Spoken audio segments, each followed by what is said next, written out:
Acho que a coisa mais surpreendente que eu vi ontem foi a notícia de que José Mourinho está prestes a retornar ao Benfica após 25 anos da sua passagem no clube. Foi o primeiro clube profissional dele como treinador de futebol e pode ser que seja o último clube que ele vai treinar na sua longa carreira vitoriosa, cara. Mas aí vem aquela dúvida, será que ele é uma boa junção ao Benfica? Será que é bom juntar Mourinho e Benfica novamente, cara? Faz sentido de algum ponto de vista? Será que ele tem um bom encaixe com o elenco, com o cultural do clube? Será que a torcida vai aceitar o futebol de Mourinho, né? Já que ele é bastante criticado por ser retranqueiro. Essa é a grande dúvida que eu vou tentar responder hoje com esse vídeo. Eu vou tentar entender essa questão um pouco mais a fundo, cara, até porque tem muito torcedor do Benfica me perguntando isso. Pra quem não me conhece, eu sou o Corvo, apresentador desse canal. Seja muito bem-vindo ao Plano Blues. Cara, essa notícia, ela realmente me surpreendeu bastante, porque assim como quando ele foi pro Fenerbahçe, eu diria que ele tem mercado em outras ligas de futebol, em outros cenários ali, onde ele teria algo mais relevante pra carreira dele, como, por exemplo, voltar pra Premier League. Tem times ali que estão interessados nele. Pode não ser o Big Six ou os maiores, mas tem time interessado. Então, talvez fosse mais interessante pra carreira dele. Não só isso, ele tem uma história muito grande com o Porto. Então, ir pro Benfica é algo meio ruim nessa parte. Mas é claro que, apesar dele ter construído essa história com o Porto, ele começou a carreira no Benfica. Então, faz algum sentido, né? Seria tipo Rubem Amorim ir pro Benfica hoje em dia, porque ele já foi jogador e tudo mais. Então, faz algum sentido. Mas é aquela coisa, ele tem uma história tão grande com o Porto que talvez não fosse tão legal pra carreira dele. Mas ele já fez isso anteriormente, né? Ele já treinou o Tottenham, mesmo sendo um grande treinador do Chelsea. Basicamente é o normal da carreira dele. Ele já falou várias vezes em entrevistas que ele é profissional o suficiente pra não ter esse tipo de problema. E eu acho que é o caso aqui. Agora, tem uma grande vantagem você sair, por exemplo, de Bruno Lage pra Mourinho? Ou será que é mais do mesmo? E é evidente que tem, ok? Aqui a gente entra num ponto muito interessante. Por mais das críticas hoje em dia sobre ele estar ultrapassado e tudo mais, ele continua entregando. Esse é um fato absoluto. Inclusive, não tem muito tempo que ele tava numa final de Europa League. Não tem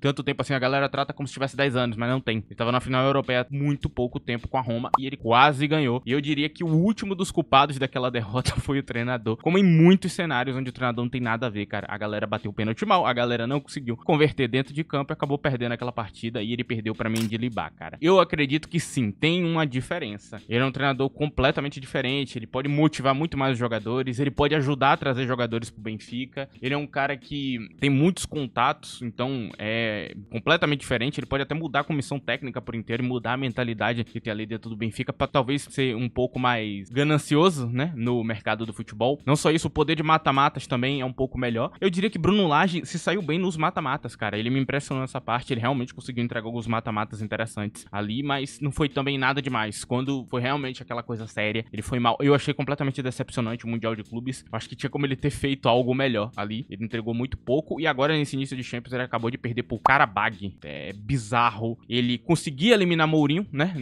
nas eliminatórias e perder pro Karabag. Evidente que o Benfica tem um time melhor do que o time do Fenerbahçe, então era normal que ele acabasse ganhando. E muitos torcedores criticaram o jeito que ele ganhou, é claro, né? Então eu acredito que o Mourinho, ele vai manter os padrões ali do que Bruno Lage fez ali naquela estrutura defensiva pra mata-matas e ele ainda vai conseguir entregar um a mais. Eu diria que, evidentemente que ele tem um a mais, né? Isso aqui não é nem questão de opinião, a carreira dele por si só já fala a favor dele, cara. Ele já pegou muitos clubes menores e conseguiu fazer a galera tá na final ali de competições que tinham times bem melhores. Não é nenhum ponto assim, tipo, a se questionar, é fato, né? A Europa League mesmo, que ele foi pra final com a Roma ali contra o Sevilla, tinha time melhor dentro da competição em elenco, um elenco muito melhor e ele tava na final e esses times não. Então, de fato, isso aqui é uma entrega que ele é capaz de fazer. Ele já bateu muitos adversários maiores, ok? Então, isso aqui vocês não deveriam se preocupar. Então, em mata-mata, provavelmente o Benfica, nas Copas, Champions League, Europa League, é bastante provável que eles vão fazer boas campanhas. Quem sabe o Benfica conseguir chegar na semifinal, acho que é uma possibilidade que existe, a depender do que o Benfica vai montar a longo prazo ali com o Mourinho. A outra vantagem, talvez, é a disputa da Liga, porque Mourinho, ele não pontua tão bem, porque ele não é esse cara que pontua tão bem quanto alguns treinadores mais modernos ali, com futebol guardiolista e tudo mais, né? Ele não é nenhum chave da vida, mas ele consegue pontuar direito. Em todo o time que ele passou, ele teve uma pontuação razoável ao que o clube tinha pra entregar, né? Entregando na casa de 1.79 de PPL ou 2.0, nessa casa mais ou menos o que ele acaba entregando ali no clube. Eu acho que na Liga Portugal, se ele quiser ganhar de Farioli, que é um treinador que provavelmente deve pontuar muito bem pela própria identidade do futebol dele, eu acredito que ele vai ter que pontuar uns 2.20 e é meio que, não diria que é obrigação, mas se ele quiser ganhar é isso que ele vai precisar fazer, cara, 2.20, 2.30, e eu acho possível na Liga Portugal, pois na Liga Portugal é muito menos desafio nos clubes médios e pequenos, então é bem mais mais fácil pontuar por lá, né? Era bem mais difícil pontuar na Roma, porque a Roma não tinha esse elenco todo e pegava uma Fiorentina, por exemplo, era um desafio grande. E você podia acabar tropeçando ali. Pegava um time maior, apesar de você assistir a partida e ver que tava de igual para igual, era muito difícil de ganhar. Por exemplo, a Inter de Milão tinha um elenco muito melhor que o da Roma, então era muito difícil de ganhar a partida. Ele até conseguia equilibrar, mas ganhar era bem difícil. Normalmente ele sai com um empate, né? Então, na Liga Portugal vai ser um pouquinho diferente. Ele tem como pontuar um pouco mais e aí, quem sabe, ele entrar numa pontuação de 2.30, 2.20. Aí ele pode disputar de fato o campeonato com o Farioli, mas se ele ficar abaixo disso, ele vai ter dor de cabeça e eu não sei se é uma garantia. A garantia aqui é os mata-matas. Os pontos corridos eu não sei, cara. Mas ele vai disputar a Liga Portugal. Provavelmente deve ser ele segundo colocado ali, junto de Farioli. O treinador do Sport eu não vou falar nada, cara. Eu já fiz minhas críticas aqui a ele. Não acho ele o pior treinador do mundo, mas evidentemente que é um downgrade ao que era Rubem Amorim no Sport. E aí a gente entra no maior confronto de todos, cara, que é a identidade que o torcedor do Benfica quer versus o que ele vai entregar. E aqui realmente é um problema, porque o torcedor do Benfica, cara, ele tava muito irritado com o Roger Schmidt e com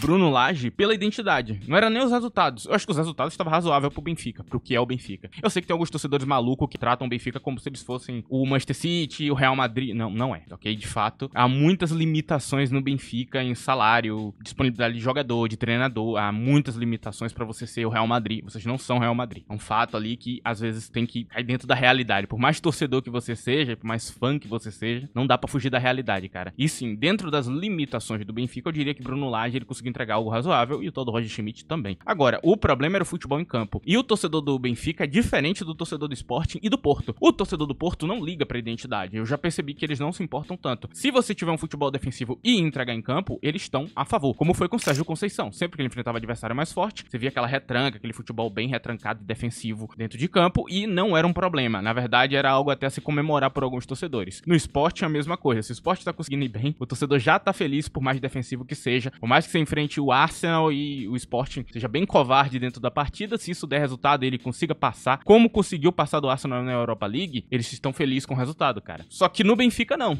No Benfica é diferente. O torcedor do Benfica é um pouco mais maluco, né? Lembra um pouco mais a torcida do Flamengo nesse sentido, né? Que ele não quer só o futebol ali que vence, ele quer o futebol bonito também. Tudo bem, são questões culturais de cada torcida. E o do Benfica não vai aceitar o que vai rolar aqui, cara. Porque Mourinho vai ser defensivo, cara. Não tem saída. Ele vai ser defensivo. Não dentro da Liga Portugal. Eu acho que dentro da Liga Portugal tem como ele ser bastante agressivo, até contra Porto e Sport. Não importa, ele vai conseguir. Fora da Liga Portugal, não existe como. Em Champions, vai ter que ser defensivo. Então, talvez a Champions League não seja a coisa mais bonita do mundo. Vai ser retranca. Ele vai armar planos ali pra enfrentar os adversários. E talvez o que ele consiga fazer é ter melhores resultados que Bruno Lage. Mas sim, cara, vai ser uma identidade bem defensiva e talvez o torcedor não goste. Talvez o torcedor não goste do 1-0. Talvez o torcedor não goste do 2-0. Vai ter suas goleadas também e tudo mais. Ele consegue fazer o time ser mais ofensivo, assim como o Ancelotti. E quando quer, consegue. Mas é evidente que ele tem que armar os planos dele pra poder ganhar, ok? É uma coisa que talvez, aqui vai a crítica, a torcida, deixa de ser infantil. Volto a falar, é o Benfica. Vocês não são o Real Madrid. Não tem como fazer a mesma coisa. E se o próprio Real Madrid é defensivo pra poder ganhar uma Champions, talvez vocês precisem ser também. Você não pode achar que é o contrário, né? O próprio Real Madrid foi com um futebol que muita gente julgou covarde, ruim e feio, mas foi campeão. E de fato a gente lembra do título e não do que eles estavam jogando na época. Então, de preferência, é melhor que ele seja defensivo nesse tipo de cenário. E eu diria que abre a possibilidade, né, do Benfica ganhar uma Europa League. Eu acho que é só uma possibilidade real, totalmente possível com o Mourinho sobre o comando deles. Eu acho que é onde eles chegam mais perto do melhor título possível. A Champions é muito difícil. Volto a falar que depende do que montar, mas... E também, né, Mourinho tem esse histórico na carreira de conseguir, né, ganhar coisas bem difíceis com elencos limitados. Mas é difícil, cara. É bem difícil mesmo. Hoje em dia, o desnível financeiro de grandes ligas pra Liga Portugal é tão grande que é muito complicado, cara. É muito, muito difícil mesmo. As coisas são tão bem montadas, o futebol, ele tá tão bem pensado, né, nesse futebol moderno, que quase que não abre uma margem pra você fazer o impossível, como ele fez no passado, né? Então, o resultado que ele teve no Porto, no Benfica, é quase impossível hoje em dia, cara. Então tenha isso em mente, cara. E aqui, pra mim, entra o maior dos problemas, né, dessa contratação, que é a torcida do Benfica. Como eu já citei, ela não gosta desse tipo de identidade e tem um agravante. Eu conheço alguns torcedores do Benfica, eu já acompanhei algumas páginas e tudo mais, e eu percebo que eles odeiam o Mourinho, cara. Então, eu não entendo porque que ele tá indo pra lá. Não entendo do ponto de vista dele e nem da direção de estar contratando esse tipo de treinador. O torcedor já tá meio revoltado com a direção do Benfica, já tá sendo massivamente xingada pelo torcedor, e aí eles vão atrás de um treinador que particularmente é bem atacado pela torcida do Benfica. Cara, os piores comentários que eu já li relacionados a Mourinho eram todos de torcedores do Benfica. Todos. Não foi tipo um, dois, não, todos de torcedores do Benfica. O cara tinha alguma ligação com o Benfica, com a torcida do Benfica, e ele ficava lendo aquelas merdas ali repetindo e mandando pra frente. As pessoas que mais despejam ódio em Mourinho são torcedores do Benfica. Então eu não entendo, porque realmente a torcida não gosta dele, cara. Tem uma parte grande da torcida que não gosta dele. Eu já li muitos comentários. Você vai entrar ali no perfil, torcedor do Benfica, falando, nossa, esse cara devia morrer. Essa é a vibe dos comentários. É torcedor do Benfica. Falando sobre Mourinho, cara. Então, eu não entendo por que juntar as duas coisas, cara. Essa é a parte que realmente me deixou muito confuso quando eu vi que tá prestes a acontecer, tá realmente muito perto. Porque o torcedor do Benfica odeia ele, uma parte significativa, que vai perseguir ele do primeiro minuto até o último, o que vai atrapalhar muito o trabalho. Porque, por exemplo, no Fenerbahçe, quando ele chegou, tinha toda uma vibe, um hype, e inclusive a torcida turca, ela é muito desse jeito, né? Só que quando começou a dar errado, a galera começou a odiar ele e logo ele foi embora. Acabou ali a passagem dele, eles decidiram se separar e acabou por ali, cara. É o que acontece. Na Roma era um pouco diferente. Na Roma a torcida não gostou da demissão. Eu sei porque eu acompanho também páginas ali, até da Itália, que a galera tava falando realmente muito negativamente da demissão dele, cara. A galera não gostou que ele foi demitido. A torcida protestou, inclusive, no estádio sobre isso. Então tem uma diferença de certas demissões que ele tem. No Fenerbahçe não. No Fenerbahçe a torcida realmente já tava puta com o futebol jogado, cara. Não tava gostando do futebol muito defensivo que ele tava trazendo. A torcida do Benfica vai fazer a mesma coisa e principalmente eles já odeiam ele hoje. O que vai mudar dentro do Benfica? Nada. Eu acho que por mais que ele entregue um resultado muito positivo, ele ainda vai ser perseguido do minuto 1 ao minuto 4.000 que ele passar por lá, cara. Não faz sentido. Na minha cabeça parece uma junção terrível por causa disso, cara. Porque realmente você tá entregando pra torcida algo que eles não gostam, né? O torcedor do Benfica vem reclamando da identidade do clube há muito tempo. E aí você vai entregar algo que vai piorar essa parte. Eu realmente não entendo, cara. E agora eu vou fazer uma pequena análise do elenco do Benfica com ele no Transfermarkt. Eu vou olhar aqui as peças que tem, o que encaixa, o que não encaixa, o que ele pode acabar fazendo. Tem algumas coisas interessantes aqui, inclusive, na questão do elenco do Benfica, que inclusive é bem melhor do que o que tinha no Fenerbahçe. Enfim, antes disso, vou pedir pra você que não esqueça de deixar o like nesse vídeo, é muito importante. Se possível, também use a opção de hype, tem na aba de comentários se você tiver no smartphone. Tu passa pro lado e me dá um hype gratuito e esse vídeo vai chegar em mais pessoas. E se você quiser ter um contato maior comigo, me ver comentando notícias de futebol, inclusive eu tava comentando, cobrindo essa vinda de Mourinho pro Benfica, é lá no meu Twitter, tá aí na tela, @ddcorvo, por lá que você vai ter esse contato maior. Agora, vamos lá pro Transfermarkt. Bom, cara, a primeira coisa que a gente pode ver aqui no elenco do Benfica, a primeira mudança é o goleiro, cara. Ele vai ter acesso a Trubin, né, que é um goleiro muito melhor do que o que ele tinha no Fenerbahçe, né? Muita gente hypa bastante Livakovic, mas ele é um goleiro bastante falho, ok? Muito falho mesmo. É muito inconsistente de um jogo pro outro. Tem jogo que ele vai muito bem, e aí a gente tem aquela atuação dele contra a seleção brasileira, que ele foi muito bem. E muita gente foca só naquela atuação e fala, nossa, ele é muito bom por causa daquilo. Não é. Ele é muito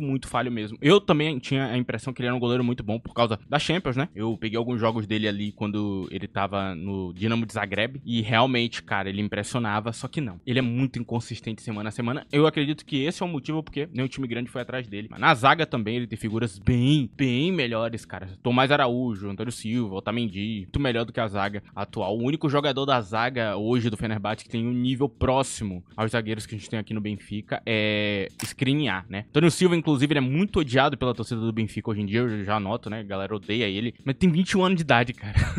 É muito engraçado isso, né? Porque pra um cara de 21 anos, ser o zagueiro que ele é muito positivo mesmo, cara. Ele é muito jovem ainda, carreira inteira pela frente, provavelmente ele pode ser um dos melhores zagueiros da Europa no futuro, cara. Talvez seja uma questão de tempo. Normal que um zagueiro jovem ele erre, né? Bem normal mesmo. Na lateral ele tem alguns nomes interessantes aqui, mas nada demais. Diria que a grande figura da lateral aqui atualmente é esse tal de Dedic, que veio do RB Salzburg. Eu já tinha falado dele aqui no canal algumas vezes, coloquei ele em alguns elencos e eu acho ele um lateral muito bom, cara. Cara, no meio de campo também a gente tem algumas diferenças aqui. Não só ele tem acesso a mais jogadores no meio de campo, como também esses jogadores têm um pouco mais de qualidade com o que ele tinha no Fenerbahçe também. Há muito mais consistência, há mais criatividade, jogadores melhores, são mais jovens, com realmente potencial. Barranechea mesmo foi a contratação que me surpreendeu, porque nos dois empréstimos que ele teve, ele foi muito bem. Ele tava muito bem, cara. Então eu fiquei realmente muito surpreso dele ir parar no time do Benfica, né, emprestado. Não sei se vocês vão conseguir contratar de vez. Se conseguir, ótimo, perfeito ali. Um jogador muito bom. Richard Rios é um jogador que eu já tinha destacado também, né, que eu achava um jogador interessante. Não tá tão bem ainda, tá se adaptando ao time e ao futebol europeu, mas não é um jogador ruim. E aí ele vai ter Ausnes, ele vai ter Manu Silva, que é interessante na parte defensiva também. Tem alguns jogadores interessantes aqui que ele não tinha acesso. E no ataque, né, ele vai ter algo que no time do Fenerbahçe também não tinha, que são pontas que sabem driblar, né? Infelizmente, no time do Fenerbahçe não tinha esses caras, e aí ele tinha que mudar o plano pra 3-4-2-1, que eu acho que não vai fazer no Benfica. No Benfica eu acho que vai ser 4-2-3-1, provavelmente. E ele vai ter acesso a Luke Bacchio, que eu acho que foi uma contratação interessante, um excelente driblador. Tem Bruma aqui também, né? Tem jogadores como, por exemplo, o Bresciani, que apesar de jovem e problemático, ele também dribla direito. Tem o talentoso Sheldrup, que conserva uma característica ali de ganhar duelo, nem sempre com drible, né, mas com força física às vezes, né, velocidade, jogo de corpo mesmo, né, sem usar o drible, mas também é bem perigoso, né, que pode ser bem desenvolvido com ele. Ele ainda vai ter acesso ao 10, né, o tal do Sudakov, que eu já hypei bastante,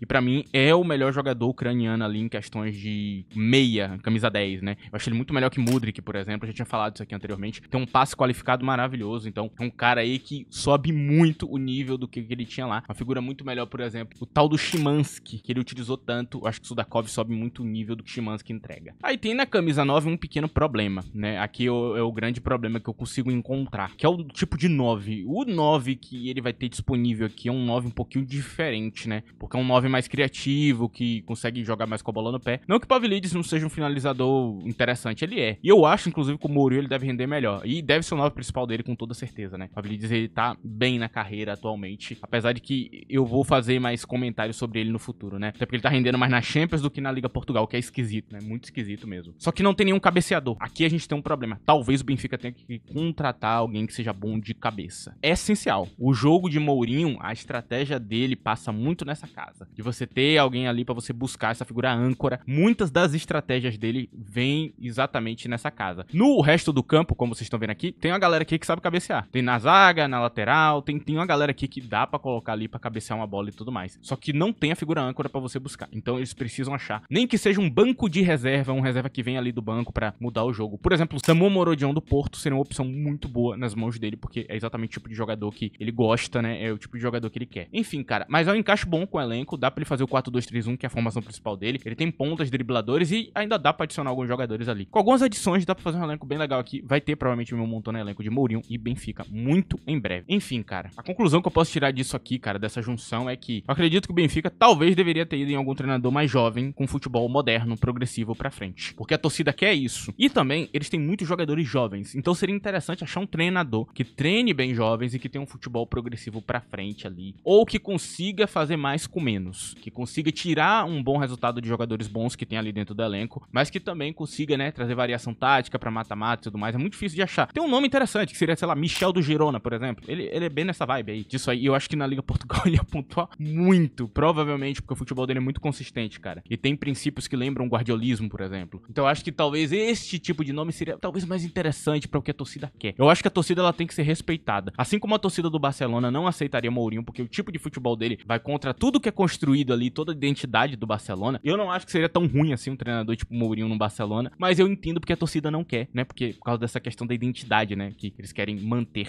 esse tipo de futebol. O Bayern de Munique também tá indo muito nessa casa e eu entendo o lado do torcedor do Benfica. Por isso, eu acho que essa junção é horrível e tem tudo pra dar merda. Tem tudo pra ser ruim pra ambas as partes e ambas as partes saírem manchadas disso aqui. Talvez alguns treinadores que anteriormente iam querer treinar no Benfica não vão querer mais, depois que vê o que vai rolar com o Mourinho. E talvez o Mourinho saia ainda mais queimado do que o que ele já tá pra muita gente. Ou talvez, milagrosamente, dê super certo, ele pontue muito bem e a carreira dele dê uma pequena alavancada. Se ele for bem, ele tá com ingresso garantido pra treinar a seleção de Portugal no futuro. Esse trabalho dele no Benfica vai garantir o futuro trabalho dele na seleção de Portugal, cara. É basicamente isso. Então ele tem que se esforçar realmente ali pra fazer isso aí acontecer e dar certo. É claro que sempre ele é muito dedicado como treinador, não tem do que falar isso aí. Ele sempre tenta tirar o melhor e ele sempre monta a melhor estratégia que ele pode no elenco pra tentar balancear as coisas, como ele fez no Fenerbahçe, como ele fez na Roma, em todos os lugares. Entenda que muitas das vezes ele não consegue fazer o que ele quer, né? O 4-2-3-1, a formação mais ofensiva, porque não tem jogador bom o suficiente. E aí é uma limitação do elenco e não dele, né? Muita gente não entende o nível dos elencos que ele pega na mão e aí você vem com aquele julgamento dizendo que é um treinador ruim, sendo que ninguém faria nada muito melhor que aquilo que ele já entregou. Inclusive foi uma crítica que foi feita a ele na Roma, né? Que ele tava limitando a Roma e até hoje ninguém fez um trabalho melhor que Mourinho. Agora tá nas mãos de Gasperini pra ver se consegue fazer algo melhor. Mas ainda assim, não aconteceu. Enfim, cara, o vídeo tá chegando no fim. Eu agradeço a presença de todos, agradeço a todo mundo que ajudou o vídeo de qualquer maneira. Muito obrigado mesmo. Vocês que fazem esse canal acontecer. É isso, rapaziada. Essa é a minha cobertura sobre a junção de Mourinho e Benfica. Vamos ver aí nos capítulos futuros. Nunca pensei em acompanhar o Benfica, né? Tem muitos anos que eu não acompanho o Benfica. Talvez eu volte a acompanhar agora. Tchau!